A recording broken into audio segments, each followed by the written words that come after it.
Alright, so now that we're familiar with the preferences inside Photoshop, let's look at the interface itself. And this is what we're looking at now. When you launch the program, this is what appears on your screen. So I just want to kind of go take a quick tour and break down all the various parts that we're looking at here. We're going to start at the very top here.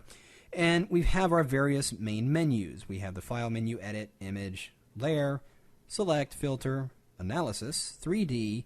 Now the analysis in 3D are only going to be appearing in Photoshop CS4 Extended. So if you do have that version of Photoshop, then you will also have these menus. If you have the standard version, these won't be here.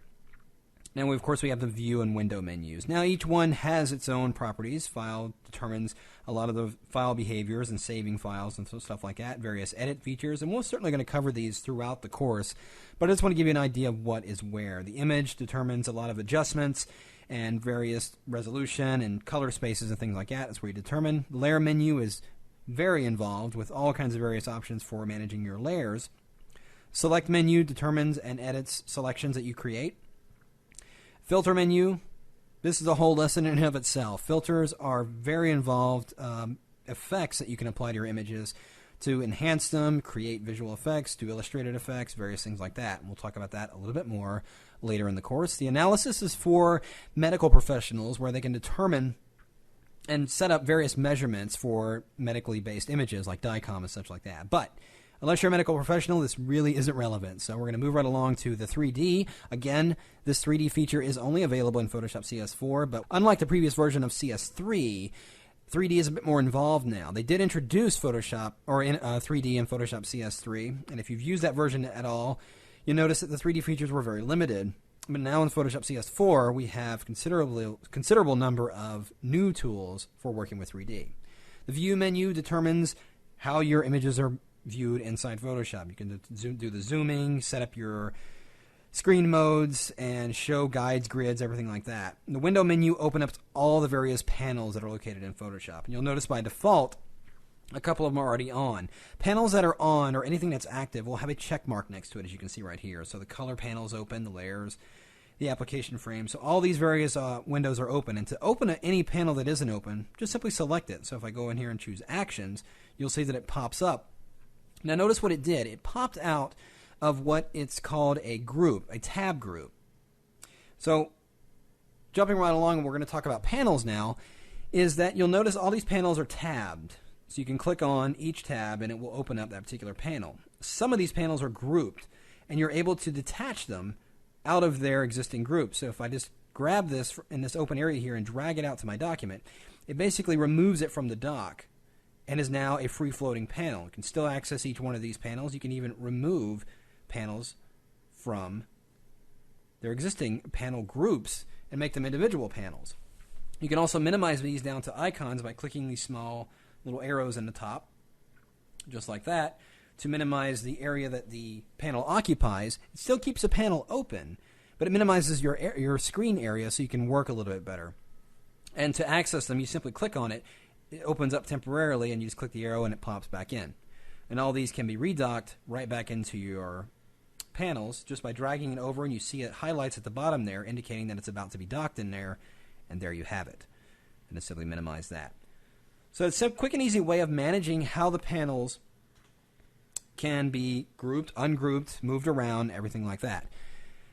Now, you got a similar thing going on with your documents. Now, you notice I've got an image open here, and this is something new to CS4. If you've used previous versions, this is something a little different. Like the tabs, similar to the way the tabs work in your panels, you also have tabs in your documents. So I've got two documents open here, and just by simply clicking on one, it will open that particular document.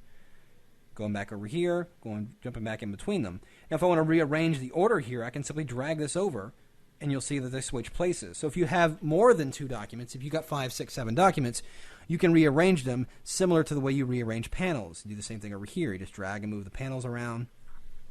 So it's a good thing to know that you can do this with panels because you're probably not going to use every panel. Depending on what kind of work you do in Photoshop, you may be a photographer, you may be a 3D artist, you may be a video professional. Now, if you are, this is where the concept of workspaces comes into play. Now, what is a workspace? Well, workspace is if you go into the window menu and you go into this menu right here and you see we've got workspaces. A workspace is basically an arrangement of your interface. Basically, you can set up panels, put them in particular positions. You can even set up keyboard shortcuts and various things like that, and then save that workspace so you can bring it back whenever you need it if you're going to work in a specific field. Now, Photoshop has come prepackaged with a number of workspaces that are conducive to specific workflows. If you go under the window menu and you go to that flyout menu, you'll notice right now we're working in the Essentials default workspace. And I did move some stuff around, so if I reselect this, it's going to rearrange those panels back to the way they were. So now we're back to the original default workspace. But under that workspace menu, we have other things. You have the very basic functions, which it basically... Now, here's the thing. If you're accessing workspaces for the first time, it's going to give you this. The selected workspace will modify menu and or keyboard shortcuts. We'll go ahead and hit yes. And it will take us to a very basic workspace. As you can see right here, it's basically minimized all the panels. They're still open, but it's given us more screen area, and all we have to do is click on each one to open it up. Other workspaces available are, here's a very good one. Again, if you're brand new to Photoshop, or if you're not new, you've worked on previous versions, and you want to have a look at what's new in CS4, simply highlight that. And I'm going to go ahead and tell this not to show me this again. Let's go ahead and click yes. What this does is it highlights all the new features and your menus and all things like that. So everything that's highlighted blue is something new inside this version of Photoshop. And they've done this with the previous versions of Photoshop. So what's new in CS3 has got it, various things like that.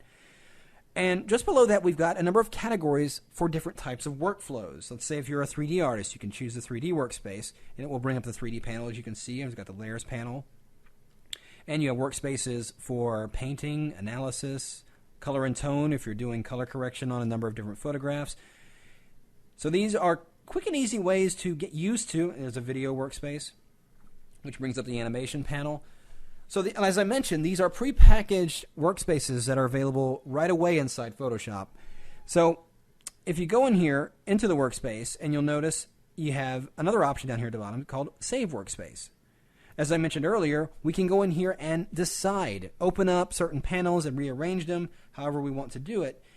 And then we have the option of saving that workspace as our own. And that will show up also inside the workspace menu here after you've saved it. You can also delete your workspaces as well. So instead of having a lot of unnecessary panels open or certain things functioning that you don't really need depending on what you're doing in Photoshop, this is a good way to manage that and to be able to access it. Now, another way of accessing it is inside the application frame. Up here in the top corner, you've got this quick little window to quickly access all those various workspaces that we could just we're just able to get into. Now, a couple more things I want to talk about the interface. Now, this is the toolbar over here on the side. I did forget to mention that, but on the next lesson, I'm actually going to talk about the tools and the tools options a little bit more in detail. But I just want to show you that this toolbar, again, like the panels, can be moved and drag out. You can also, if you remember from earlier versions of Photoshop, if you've used them before, it had a double column toolbar, which you can still do. If you click this little arrow, it'll actually bring your toolbar into a two-column scenario. So depending on the size of your screen, or if you're just like working in this particular way, you can do that. They did go ahead and make it a single column, again, to give you more screen space for your images. Now, all the various tools and their options are located in the options bar, appropriately enough, at top. Notice when you select the tool, it changes up there. But again, as I mentioned, we're going to get more in depth on the tools and their options in the next lesson. Now, one last thing I want to show inside Photoshop CS4, and this is something brand new. Now, if you've been working in Photoshop on a PC for some time, then this will be nothing new to you. But new to the Mac version of Photoshop, in fact, I'm going to take my workspace back to the Essentials. New to the Mac version of Photoshop is something called an application frame. Under the window menu down here, you can see it's checked on. What it is basically is it contains the entire application in a single window. So if I go over here down to the bottom and grab the corner and resize it, you can notice that everything stays contained in one convenient window.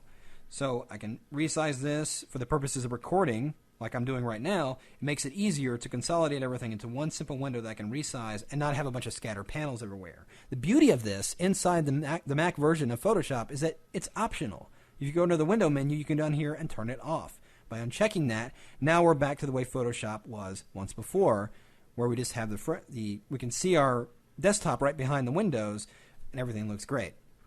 This is actually the way I like to work. I'm not a big fan of the application frame, but in certain circumstances, it can be a big help.